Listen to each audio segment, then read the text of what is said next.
She appeared at his cabin door in the middle of a brutal storm, soaked, shaking, and silent. She wasn't just running from the rain. She was running from something darker, something dangerous. He let her in, thinking he was offering safety. But what he didn't know was that this stranger carried a secret powerful enough to change everything, and the shadows chasing her were only the beginning. This is a story about fear, trust, and a truth that could light up the darkness, or destroy them both. If you are new here, then please subscribe this channel and show thumbs up by liking the video. Now let's move toward this wonderful story. The rain came fast, like a wave crashing over the hills, and before anyone had time to prepare, the storm had swallowed the entire countryside.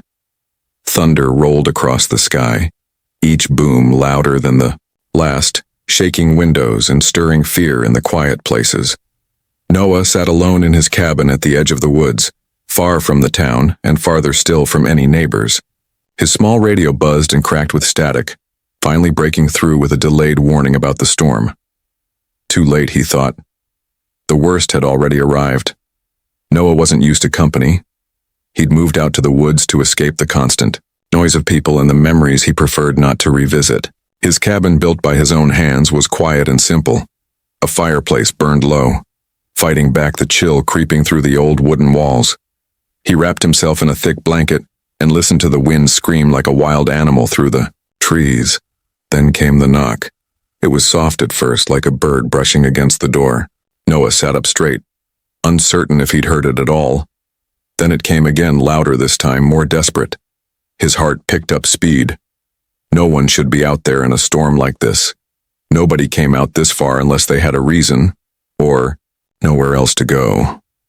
Noah hesitated. His instincts screamed caution, but something else pulled at him too. He stood slowly, crossed the creaky floor, and reached for the door. When he opened it, the wind nearly tore it from his grip. Standing there was a young woman, soaked from head to toe, her hair plastered to her face, eyes wide and filled with fear. She said nothing at first, just looked at him like she wasn't sure if he was real.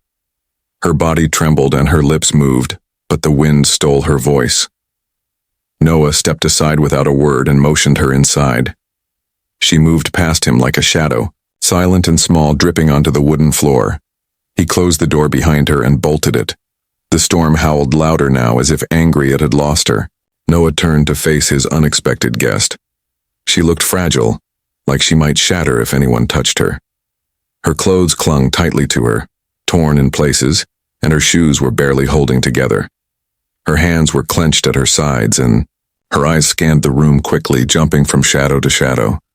Noah grabbed a towel from the shelf and held it out. She took it with shaking hands. "Are you hurt?" he asked gently, but she didn't respond. She just shook her head slowly, not meeting his gaze. He moved to the fireplace, poked the logs to stir the flames higher, and poured a cup of warm tea from a pot on the stove. When he handed it to her, she looked at it like it might be poison. After a long pause, she took it and held it close, though she didn't drink. "You're safe here," Noah said, hoping it was true. "Whatever it is, it's over now. You can rest." She finally looked up at him. Her eyes were a strange mix of exhaustion and alertness, like someone who had been running far too long but still didn't feel safe. Her voice came out as a whisper. "Thank you." He gave a quiet nod. "What's your name?" he asked, keeping his tone calm. She hesitated, then whispered, "Marin." "That's a good name," Noah replied, offering a small smile. "I'm Noah." For a few minutes they sat in silence. The storm outside slammed the windows, but inside the cabin the air was thick with something else, something unspoken. Noah could feel it. Marin wasn't just lost in a storm. She was running from something. When he asked where she had come from, she shook her head quickly. "I can't tell you," she said, her voice barely above the wind. Her hands gripped the tea so tightly her knuckles went white. Noah didn't press. He knew the look in her eyes, the kind of fear that runs deep, far deeper than bad weather. He'd seen it once before, long ago, in a different life. Time passed slowly. The storm continued into the night. Noah offered her a dry set of clothes and set up the couch with blankets. She barely spoke, only muttered thanks now and then. Every sound outside made her flinch, every shadow drew her eyes. Later, as the wind finally began to ease, Maren spoke again. "They're looking for me," she said quietly, not meeting his gaze. "I don't know how close they are, but they'll come." Noah felt a cold shiver move through him. "Who's looking for you?" he asked. Her fingers twisted the edge of the blanket. "People who want to hurt me. People I don't even understand." He didn't know what to say. He wanted to believe her. Everything in her posture, her trembling voice, the pain in her eyes. It all seemed real. But fear was contagious. And it was crawling through the cabin now. The fire cracked. Maren looked at him with tear-brimmed eyes. "If they find me, they won't stop at just me. You have to understand that." Noah sat back, unsure of what he'd gotten himself into. Outside, the storm had begun to fade. But inside the cabin, a different kind of storm was just beginning. The morning came slowly, dragging its gray light across the hills like a tired hand wiping away the night. The storm had finally passed, but its presence still lingered in broken branches, puddles of mud, and the deep silence that settled over everything. Inside the cabin, the fire had died down to soft embers. Noah stirred from a light sleep, sitting up stiffly in the armchair where he'd kept watch. Maren was curled up on the couch beneath the pile of blankets, her face pale and still. For a moment, Noah allowed himself to believe that maybe things would settle, that maybe she could stay and rest, and that whatever she had been running from was far behind them now. But peace is fragile, and it didn't last. It started with the crunch of tires on gravel, so soft it almost went unnoticed. But in the quiet of the morning, it cut through the air like a whisper through glass. Noah froze. Maren sat up so quickly the blanket fell to the floor. Her eyes went wide and she looked at Noah with a sudden rush of panic. "They found me," she whispered, already pulling her shoes on. Noah moved to the window, careful not to be seen. He peered through a narrow gap in the curtain. Two figures stood just beyond the tree line near the porch, dressed in long black coats with their hoods up. They weren't speaking, just standing there, watching. Noah couldn't make out their faces, but something about them felt wrong. They didn't move like normal people. Their stillness was too perfect, too cold. "They're with the ones I told you about," Maren said quietly. "The ones who follow me." Noah's thoughts raced. He didn't know what these people wanted from her, or why she had ended up at his doorstep in the middle of a storm. But he knew one thing for sure. They weren't here for a friendly visit. He turned to Maren. "We need to go. Now." She hesitated for a second, then she nodded. Noah grabbed a flashlight and a small bag with supplies. Nothing much, just food, water, and a first aid kit. They slipped out the back door as quietly as they could, moving into the woods behind the cabin. The trees were still dripping with rain, the ground soft beneath their feet. As they ran, Maren stumbled once, but Noah caught her arm. "Keep going," he urged. "We need to get as far from the cabin as possible." Behind them, voices shouted. Not loud, but close. The pursuers had noticed. Noah and Maren ran deeper into the forest, dodging branches and puddles, their breaths heavy in the cold morning air. The deeper they went, the thicker the trees became, wrapping them in a maze of shadows. The forest seemed to pull them in, offering some protection but also a growing sense of unease. After what felt like hours, they paused in a clearing, both of them gasping for air. Maren leaned against a tree, her eyes wild with fear. "I don't know how they keep finding me," she said, barely able to catch her breath. "It's like they're drawn to me." Noah looked around, trying to get a sense of where they were. He didn't recognize this part of the woods. They had gone farther than he'd ever explored. His heart was still pounding, but a different kind of fear was starting to grow in him. One that wasn't about who was chasing them, but who exactly Maren was. "What do they want from you?" he asked. She swallowed hard. "They think I can do things, strange things, things I didn't even know were real until they started happening." Noah frowned. Like what? She looked at him, and for a moment her eyes seemed to shimmer, not just from fear, but with something else. I don't know what to call it. Energy. Light. I can feel things, move things when I'm afraid. Sometimes I see flashes of things. Before they happen. Noah didn't know what to say. It sounded impossible, like something out of a fantasy novel, but he couldn't ignore what he'd seen. The fear. The way the forest had almost seemed to shift around her as they ran. The strange calmness in her voice, even as they fled danger. They sat in silence for a few minutes, listening for sounds of pursuit. But the woods were quiet. Only the soft dripping of rain from the leaves and the distant call of a bird broke the silence. Then Maren spoke again, more softly this time. I didn't mean to drag you into this. I didn't have anywhere else to go. Noah looked at her and saw something in her eyes he hadn't noticed before, an exhaustion deeper than sleep could cure. She had been running for a long time, not just from people, but from who she was. I'm not letting them take you, Noah said firmly. We'll find a way out of this. Suddenly a branch snapped behind them. Maren stood up, alert again. They weren't alone. In the distance, dark figures moved between the trees. The chase wasn't over. It had only just begun. They ran until their legs couldn't carry them any farther.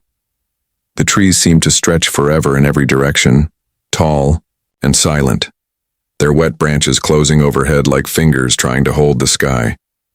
Noah's lungs burned with each breath, and Maren was barely keeping up. Mud clung to their shoes, and cold seeped through their clothes. But neither of them dared stop for long. They didn't know how close the dark figures were, but they could still feel them behind, moving quietly, never far. Eventually they stumbled into a narrow path, barely visible among the fallen leaves and tangled roots. Noah paused, unsure if they should follow it. But Maren pointed ahead with quiet urgency. This way. I've seen this place before. Noah didn't ask how she could have seen it. He simply nodded and followed her. The path twisted through thick brush and sloped, downward toward a cluster of large rocks and tall pine trees. Just beyond them, a tiny cabin appeared, almost hidden in the shadows. Smoke curled from its chimney in thin lines, vanishing into the gray sky. The smell of burning wood mixed with the sharp scent of wet earth. They approached the cabin cautiously. Noah knocked on the door. For a moment, nothing happened. Then the door creaked open and an old woman stood before them. Her face was wrinkled and kind, but her eyes were sharp and observant. She didn't look surprised to see them. You brought her here, she said softly, looking at Noah. Come in. You don't have much time. The inside of the cabin was warm and smelled of herbs and firewood.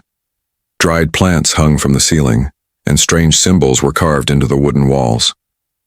Maren hesitated just inside the doorway, her eyes darting around the room. The old woman, who introduced herself as Ina, poured them warm tea and set a wool blanket over Maren's shoulders. You're not the first, Ina said, her voice calm. There have been others like you, gifted, hunted, afraid. Maren looked at her, confused. You know what I am? I know more than you think, Ina replied. And I know why they're chasing you. Noah listened in silence as Ina explained the truth. Years ago, there had been a group of people born with unusual abilities. Some could move energy, others could see beyond the present. Over time, secret organizations formed, wanting to control those powers. They hunted anyone who showed signs. The group chasing Marine the Seekers were one of the most dangerous. Maren sat still, her eyes fixed on her tea. Why me? She asked. I never wanted any of this. I didn't ask for it. Ina gave a small smile. It doesn't matter what we ask for. Sometimes we're chosen for things before we understand them. She turned to Noah. And you've seen things too, haven't you? Felt things? Noah looked startled. No, You're more than just a bystander, Ina interrupted gently. You've been pulled into this because something inside you responded to her. Your story isn't separate from hers. Noah didn't know what to say. He had spent so long trying to stay away from people and their problems. He had built a life of silence. And now, he was caught up in something he didn't understand. The night passed slowly. Outside, the forest grew darker, and strange sounds echoed in the distance. Maren sat near the fire, listening as Ina explained how to control the energy inside her. She described how fear made it stronger, how emotion fed the power and made it grow wild. Maren listened carefully, but Noah could see the doubt in her eyes. "You're stronger than you believe," Ina said, touching her shoulder. "But you must stop running. The power you carry can protect, but only if you face it." In the quiet hours before dawn, Maren practiced small exercises with Ina, learning to feel the energy without letting it overwhelm her. It wasn't easy. Sometimes she lost control, and the fire flared up or the walls groaned, but she kept trying. Then, just as the sky began to lighten, Noah stepped outside to check the perimeter. He saw no movement at first, but then something caught his eye. Deep in the trees, a figure moved, then another. They were back. And this time they had found the cabin. He rushed inside. "They're here." Maren stood quickly. Her hands were trembling, but her face was calm. Ina handed her a smooth stone carved with a symbol and whispered something in her ear. Maren nodded. Noah grabbed a metal rod from near the fireplace and looked at Maren. "We can still run." Maren looked at the door, then back at Noah. "No," she said. "Not this time." They could hear footsteps now, soft and measured. Shadows moved just beyond the windows. The seekers were surrounding them. Ina stepped into the shadows of the room, disappearing from view. Noah and Maren stood side by side, waiting. The truth had found them, and they were ready to face it. The air was so still that every creak of the wooden floor seemed louder than it should have been. Maren stood just behind Noah, her fingers twitching at her sides. Outside the cabin, the shadows moved slowly, like smoke drifting through trees. The seekers were here, the ones she'd spent so long running from. Noah gripped the iron rod tighter, his heart pounding in his chest. He wasn't sure what scared him more, the strange, silent figures closing in or the quiet energy he could feel building in the room behind him. The windows rattled gently. A soft knock came from the front door, polite, almost delicate. No one moved. Then a voice followed, low and cold, slipping through the cracks in the wall like a chill. "Hand her over. There's no need for violence." Maren stepped forward, her voice steady though her eyes trembled. "No." Noah turned his head slightly, watching her. Something had changed in her. She didn't look like the frightened girl he'd taken in during the storm. She stood taller now, even though fear still lingered in her eyes. "You don't have to do this," he whispered. "Yes," she said quietly. "I do." Suddenly the front door burst open, slamming against the wall with a crash. The seekers stepped inside, tall, dark figures with blank faces hidden behind masks. Their presence brought a cold with it, something unnatural. Noah moved to stand in front of Maren, ready to fight, though he knew he wouldn't last long against them. One of the seekers raised a hand, but before he could do anything, the room filled with a soft, growing light. It started at Marine's fingertips and spread outward, warm and golden. The shadows in the room recoiled as if burned. Her eyes glowed again, brighter than before, and her voice rang out clear and strong. "Stop." The light burst forward, surrounding the seekers in a blinding wave. The cabin shook, the fire flared, and the ground seemed to tremble beneath them. Noah shielded his eyes, unsure what was happening. When he opened them again, the seekers lay motionless on the floor. Not harmed, just still, as if whatever power had struck them had forced them into a kind of deep sleep. Maren sank to her knees, breathing heavily, the glow fading from her skin. Noah dropped beside her.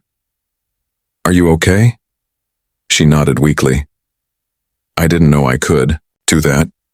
Ina stepped out from the shadows, a small smile on her face. "You didn't need to know. You just needed to choose." Maren looked up at her. "What do you mean?" "Your power was never about fighting," Ina said softly. "It was about protecting. And now that you've stopped running, it knows what it needs to be." Noah helped Maren to her feet. Outside, the sun had begun to rise, turning the edges of the sky soft pink and orange. The forest was quiet again. The danger had passed, for now. Over the next few days, they buried the past, piece by piece. Ina helped them carry the unconscious seekers to a place deep in the woods where they wouldn't be found. Maren spent her time resting, learning, and healing. She told Noah everything, how she'd first noticed her powers, the strange visions that came in flashes, the day the seekers came for her family. She had been running ever since. Noah told her about his past, too, about the life he left behind, the guilt he carried, the silence he thought would keep him safe. But somehow, helping her had awakened something in him, a sense of purpose, a reason to stand up, to care again. One night, as they sat by a calm river near the edge of the forest, Maren pointed to the sky. "There's a place I've heard about," she said. "A safe haven for people like me. People who want to live, free, no hiding, no fear. Do you know how to get there?" Noah asked. Maren shook her head. "Not exactly, but I think I'll know it when I see it." Noah looked at her for a long time. "You're not going alone." She smiled, small, but real. "I hoped you'd say that." They traveled together for days, moving through mountains and valleys, always watching the horizon. Maren grew stronger. Her powers became more steady, more calm. Noah learned too. Not magic, but trust. He learned to believe in something beyond what he could see. Finally, they reached the edge of a high ridge. Below, hidden in the bend of a valley, was a place filled with light and color. People moved freely among trees and buildings that seemed to grow from the earth itself. Laughter echoed up the hill. Maren took a slow breath.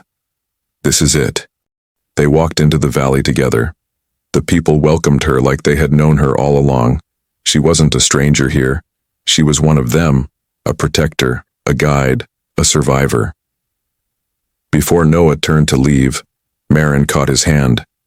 "You've done more than save me," she said. "You reminded me who I am." He nodded. "Be safe." Maren smiled, not with fear or sadness, but with peace. As Noah walked away from the valley, he looked back once. She stood among the others, glowing in the morning light, not running anymore, not hiding. She had stepped out of the darkness, and now she was the light. And somewhere deep inside, he knew her story was just beginning.